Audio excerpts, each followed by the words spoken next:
Hi friends, welcome to Shri Jagan Locks. Friends, ನಾನು ಇವತ್ತು ಮತ್ತೆಗೂಡು ಕ್ಯಾಂಪಲ್ಲಿ ಇದ್ದೀನಿ. ಆ, ನನ್ನ ಎದುರುಗಡೆ ಶ್ರೀಕಂಠ ಇದೆ. ಶ್ರೀಕಂಠನ ಆಚೆ ಈಗಾಗಲೇ ಹೈರಿಗೆಯಲ್ಲಿ ಕಾರ್ಯಾಚರಣೆ ಮುಗಿಸಿ ಬಂದ ಅಭಿ ಇದೆ. ಅಭಿ ಜೊತೆಯಲ್ಲಿ ಅಭಿಯರ ಗೆಳತಿಯರಾದ ಚಾಮುಂಡೇಶ್ವರಿ, ಭುವನೇಶ್ವರಿ ಇದ್ದಾರೆ. ಹಾಗೇನೆ ನಮ್ಮ ಭೀಮ ಆ ಕಡೆ ಇದೆ. ಏನು ನಮ್ಮ ಎಸ್ಕ್ಲೂರು ಭಾಗ ಅರ್ಜುನನ ಸಾವಿನ ನಂತರ ಮೊದಲ ಬಾರಿಗೆ ಕಾರ್ಯಾಚರಣೆ ಮಾಡಿ ತಂದಂತ ಪಾರ್ಥ ಇದ್ದಾನೆ. ಆಚೆ ಕಡೆ ಹೋಗ್ಬಿಟ್ಟು ಒಂದು ರೌಂಡ್ ಓಡ್ಕೊಂಡು ಈಗ ಯಾನೆಗಳು ನೋಡೋದಕ್ಕಿಂತ ಕ್ಯಾಂಪ್ನ ಪರಿಸರ ನೋಡೋದು ತುಂಬಾ ಖುಷಿ ಆಗ್ತದೆ. ಎಲ್ಲ ಹಸಿರಾಗಿ ನಾ ಹೇಳಿದ್ನಲ್ಲ ಅವತ್ತೆ, ಎಲ್ಲ ಒಣಗಿದೆ. ಒಂದ್ 2-3 ಮಳೆ ಬಂದ್ರೆ ಬಾರಿ ಚೆನ್ನಾಗಿರ್ತದೆ ಅಂತ ಹೇಳ್ಬಿಟ್ಟು ಅದೇ ರೀತಿ ಹಚ್ಚ ಹಸಿರಿನ ತುಂಬಿದೆ. ಹಾಗೆ ನಮ್ಮ ಬಾಸ್ ಅಭಿಮನ್ಯು ರೇಷನ್ ಕೊಡ್ತಿದ್ದಾರೆ. ನೋಡುವ, ಸಾಧ್ಯವಾದರೆ ಅಭಿಮನ್ಯುದು ವಿಡಿಯೋ ಆಮೇಲೆ ಅಲ್ಲಿ ಹೋಗಿ ಮಾಡುವ ಪ್ರಯತ್ನ ಮಾಡ್ತೀನಿ. ಹಾಗೇನೆ ತುಂಬಾ ಖುಷಿ ಆಗುತ್ತೆ. ಈಗ ನೋಡಿ, ನಿಮ್ಗೆಲ್ಲ ಕಾಣ್ತಾ ಇರೋದಷ್ಟು ದೂರ ಹಸಿರಿಂದ ಕೊಡ್ತಾ ಇದೆ. ಈ ವರ್ಷ ಯಾವ್ದೋ ಪ್ರಾಣಿ ಪಕ್ಷಿಗಳು ಮಾಡಿದಂತ ತ್ಯಾಗ ಅಂತ ಕಾಣುತ್ತೆ. ಒಳ್ಳೆ ಮಳೆ ಬಂದಿದೆ. ಕ್ಯಾಂಪ್ ನೋಡ್ಲಿಕ್ಕೆ ತುಂಬಾ ಖುಷಿ ಆಗ್ತದೆ ಈಗ.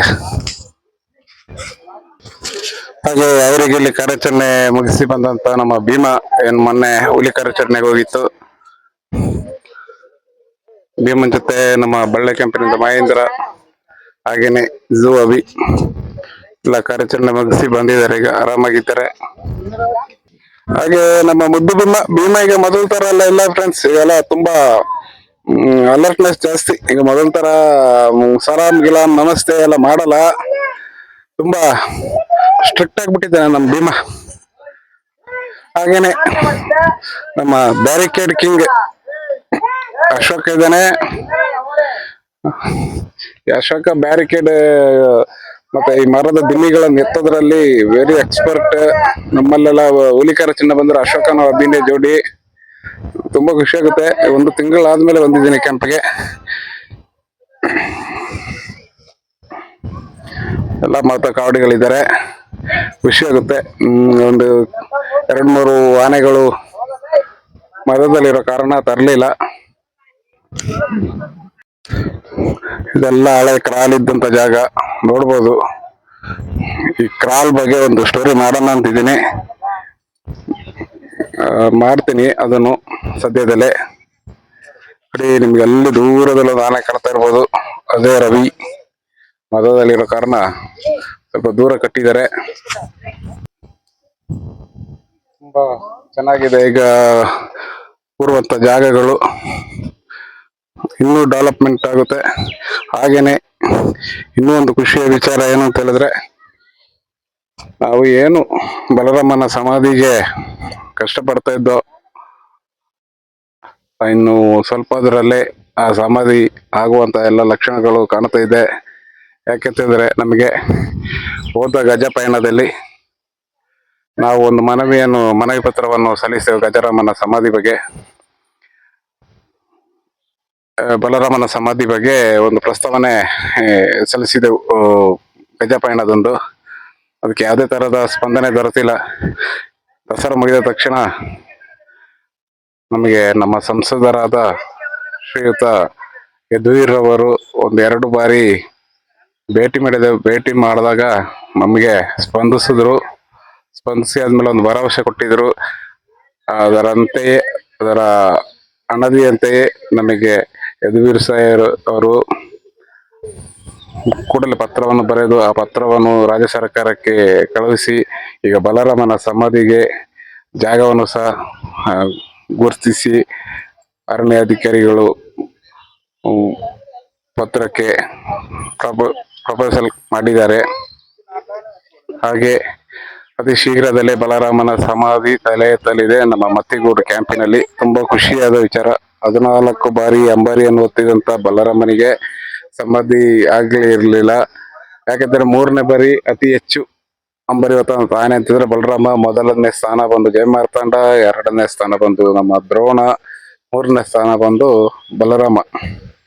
ಅದರಿಂದ ಅದೊಂದು ತುಂಬಾ ಬೇಜಾರಿತ್ತು. ಎಲ್ಲ ಕಾವಡಿಗರಿಗೂ ಬೇಜಾರಿತ್ತು ಬಲರಾಮನ ಬಗ್ಗೆ. ಆದರೆ ಇನ್ನೇನು ಭಯ ಪಡುವಂತ ಬೇಜಾರು ಮಾಡ್ಕೊಳ್ಳುವಂತ ಅವಶ್ಯಕತೆ ಬರುವುದಿಲ್ಲ. ಅತಿ ಶೀಘ್ರದಲ್ಲೇ ಬಲರಾಮನ ಸಮಾಧಿ ಅಂತೂ ನಮ್ಮ ಮತ್ತಿಗೂಡು ಕ್ಯಾಂಪಿನಲ್ಲಿ ತಲೆ ಎತ್ತಲಿದೆ.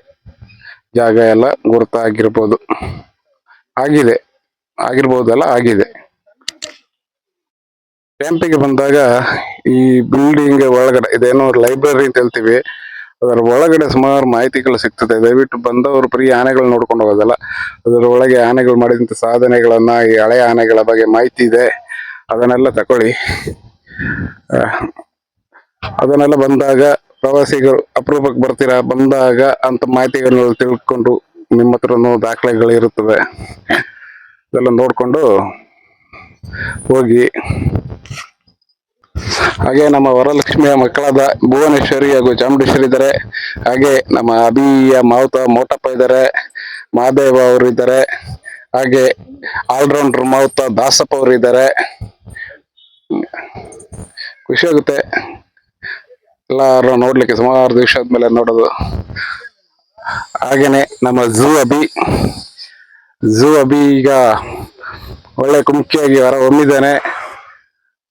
ಝೂ ಅಭಿ ಬಗ್ಗೆ ಒಂದ್ ಸ್ವಲ್ಪ ಮಾತಾಡ್ಲಿಕ್ಕಿದೆ, ಮಾತಾಡ್ತೀನಿ. ಅಭಿ ನಮಸ್ತೆ. ದಲೆ ಅಭಿ.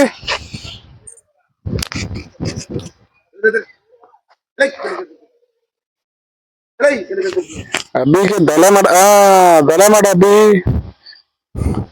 ಈ ಅಭಿ ಬಗ್ಗೆ ಮಾತಾಡ್ಬೇಕು ಅಂತ ಹೇಳಿದ್ರೆ, ಬುದ್ಧಿ ಎಷ್ಟಿದೆ ಅಂತ ಹೇಳಿದ್ರೆ, ಕಾಡಿಗೆ ಹೋಗಿ ಬಂದು ರಸ್ತೆ ದಾಟಿ ತಾನೇ ಗೇಟ್ ಓಪನ್ ಮಾಡಿದಂತ ಗೇಟ್ ಸಹ ಅವನ್ನ ಕ್ಲೋಸ್ ಮಾಡ್ತಾನೆ. ನಲ್ಲಿ ನೀರು ಕುಡಿತಾನೆ, ತಿರುಗಿಸ್ಬಿಟ್ಟು ನಲ್ಲಿಯನ್ನು ಅವನೇ ಆಫ್ ಮಾಡ್ತಾನೆ. ಈಗಾಗಲೇ ಇನ್ನು ಒಂದು ಕೆಲಸ ಆತನಿಗೆ ಬಾಕಿ ಇದೆ. ಅದೇನಂತ ಹೇಳಿದ್ರೆ ನಮೂದಾಗಾದಿ ಕಟ್ಟೋದು. ಈಗ ಆಲ್ರೆಡಿ ಲಾರಿ ಟ್ರೈನಿಂಗ್ ಎಲ್ಲ ಮುಗೀತು, ಕಾರ್ಯಾಚರಣೆಗೆಲ್ಲ ಹೋಗ್ತಿದ್ದಾನಲ್ವಾ. ಇನ್ನು ನಮೂದಾಗಾದಿ ಒಂದು ಕಟ್ಟಿ ಇದಾದ್ರೆ ಅವನು ಪರಿಪೂರ್ಣವಾಗಿ ಎಲ್ಲದಕ್ಕೂ ಸೈ ಎನಿಸಿಕೊಳ್ಳುವಂತ ಅಭಿ. ನಮ್ಮ ಕರ್ನಾಟಕದಲ್ಲಿ ಅತಿ ದೊಡ್ಡದಾದ ಆನೆ, ವಯಸ್ಸೀಗ ಕೇವಲ 20, ಮೈಸೂರು ಝೂನಿಂದ ಬಂದಂತ ಅಭಿ.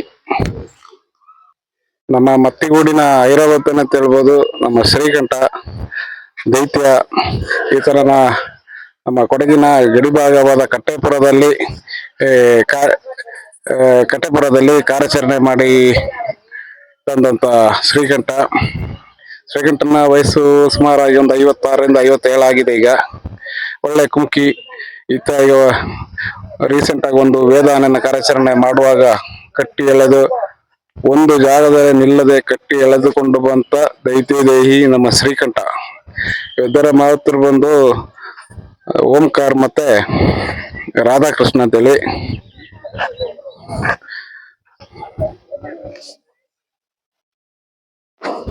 ಹಾಗೆ ಇವತ್ತು ನಮ್ಮ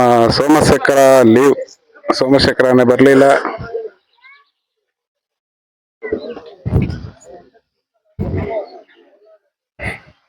ನಮ್ಮ ಅಭಿಮನ್ಯುವಿಗೆ ಅತಿ ಕಷ್ಟವಾದಂತ ಕಾರ್ಯಾಚರಣೆ. ಈತನಿಗೆ ಟ್ರ್ಯಾಂಕ್ಲೈಸ್ ಆಗಿದ್ದು ಮಧ್ಯಾಹ್ನ ಹೊತ್ತಲ್ಲ, ಆದ್ರೂ ಮಧ್ಯರಾತ್ರಿ ಹೊತ್ತಾಯ್ತು ಈತನ ಲಾರಿಗೆ ಹತ್ಸ್ಲಿಕ್ಕೆ. ತುಂಬಾ ಕಷ್ಟಪಟ್ಟಿದ್ದಾರೆ. ಕಾಡಾನೆದೀಗ ಬರೀ ತಾಕತ್ ಶಕ್ತಿ ಸಖತ್ತಿತ್ತು. ಒಳ್ಳೆ ಆನೆ. ನಮ್ಮ ಪಾರ್ಥನ ನೋಡ್ಲಿಕ್ಕೆ ಇವನನ್ನು ತಯಾರು ಮಾಡಿಬಿಡ್ತಾರೆ. ನೆಕ್ಸ್ಟ್ ಕುಮ್ಕಿದಲ್ಲದ ಕಾರ್ಯಾಚರಣೆಗೆಲ್ಲ ಈಗ ಸಹಾಯ ಬೇಕಾಗುತ್ತೆ. ಈಗ ನೋಡ್ಲಿಕ್ಕೆ ಸ್ವಲ್ಪ ಚಿಕ್ಕ ಪುಟ್ಟದಾಗಿ ಕಾಣ್ತಾ ಇದ್ದಾನೆ, ಆದ್ರೂ ಹಗ್ಗ, ನೀರು ಸರಬರಾಜು ಇಂಥ ಕಾರ್ಯಗಳಿಗೆ ಇವನು ಒಂದು ಒಳ್ಳೆ ಕುಮ್ಕಿಯಾಗಿ ಹೊರ ಹೊಮ್ತಾನೆ.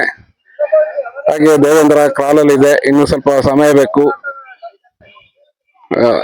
ಸಮಯ ಬೇಕಾಗಿರೋದ್ರಿಂದ ಇನ್ನೊಂದ್ 2-3 ತಿಂಗಳ ದೇವೇಂದ್ರನ್ನು ಸಹ ರೆಡಿ ಆಗ್ತದೆ.